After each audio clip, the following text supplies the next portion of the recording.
Growing up poor in the deep south meant sharing a lot with my little brother, Ollie. Most often, we'd pass toys, clothes, and skin conditions between us. Up until he was 6, we even shared a bed.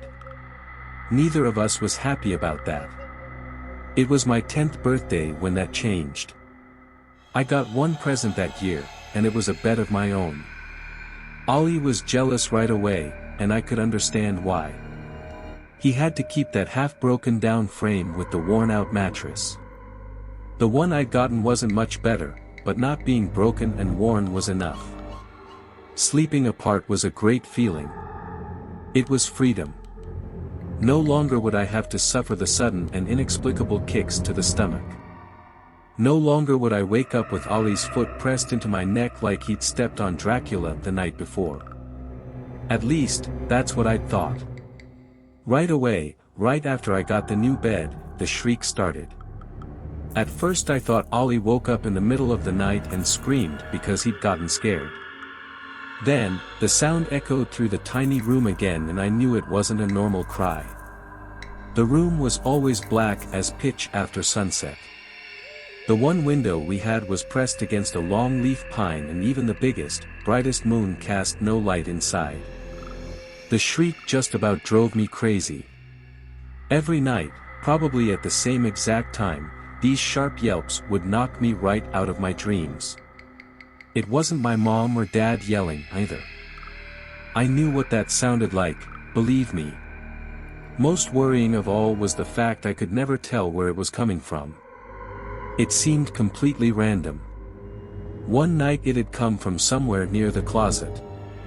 The next, it'd shoot out from a corner of the ceiling. Any hope I'd had of having my own space would get dashed every time as Ollie would silently slip into the bed with me, shaking like crazy. He'd clasp onto me and wouldn't let go until it was almost daybreak. Most times I'd take his hand and tell him everything was going to be okay, that it'd be over by morning, but I was never really sure. Over time, the shriek started changing. At first it was only by small degrees, but eventually it took on the primal hooting sound of a primate calling out its fierce warning. I had to clasp pillows to my ears just to keep from going deaf. Mom and Dad never believed me or Ollie, basically because the thing, whatever it was, refused to make a peep when they were in the room. Apparently they couldn't even hear it through the walls even though it was damn sure loud enough. The shriek just got worse and worse until I felt like I couldn't take it anymore. Me and Ollie were doing really bad in school, and we just had no energy at all. I could sleep more deeply with my head propped up and eyes open in the middle of class than in my own room at night. Then, thankfully, we moved out of the house nearly a year later. I had contemplated all sorts of things, even a child's clumsy concept of suicide, to get away from the horrific nightly noise. There was no problem at the next house. It was a nice white cookie-cutter home on a dead-end street, and I welcomed the normalcy. What's more, when we moved in there was a bunk bed waiting for me and Ollie. No more broken bed, no more second bed I ended up having to share anyway. The only problem was deciding who'd get the top bunk. I told Ollie I deserved it. After all, I had gotten a new bed way back, and he ruined it by climbing in every night. What? He shook his head. I never did that. I had always wondered why the noise stopped the second I was sharing my bed. Now I had the answer.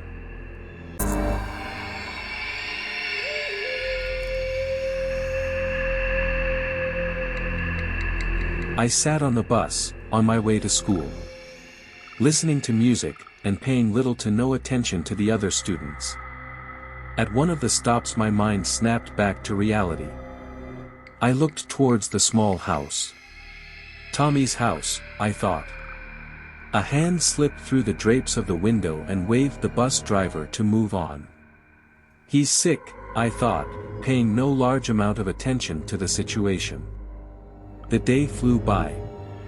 I watched the local news channel after school, and what I heard paralyzed me.